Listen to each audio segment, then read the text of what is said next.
அவர் எனக்கு ஒரு கடந்த 11 வருஷமாக ஃப்ரெண்டு இருக்கும்.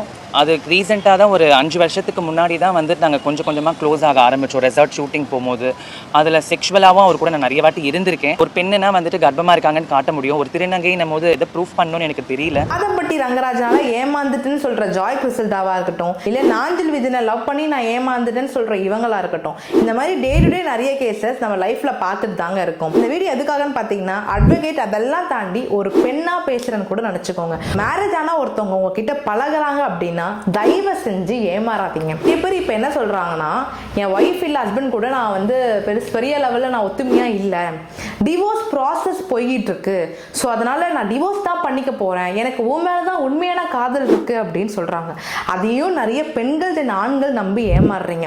அப்படி உங்ககிட்ட வந்து யாராவது சொல்றாங்க அப்படின்னும் பொழுது, சரிப்பா டிவோர்ஸ் ப்ராசஸ் போயிட்டு இருக்குன்னு சொல்றல, டிவோர்ஸ் பண்ணி முடிச்சதுக்கு அப்புறம் வாப்பா அப்படின்னு தைரியமா சொல்லுங்க.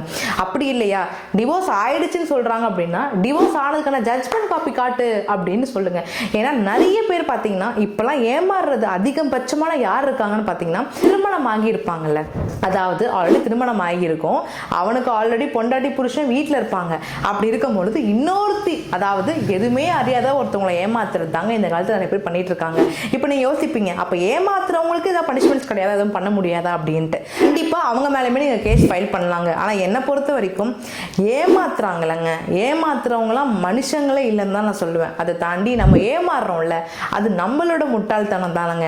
ஸோ உங்களுக்கு புரியும் நினைக்கிறேன். நான் சொல்கிறத கரெக்டாக நினச்சிங்கனாலோ இல்லை உங்களுக்கு என்ன ஒப்பீனியனாலோ கண்டிப்பாக கமெண்ட்ஸில் சொல்லுங்கள். இந்த மாதிரி டே டு டே லீகல் அப்டேட்ஸை சொல்லி கொடுத்துட்ருக்க உங்கள் ஹரணி அட்வொகேட் பேஜை ஃபாலோ பண்ண மறந்துடாதீங்க. தேங்க்யூ.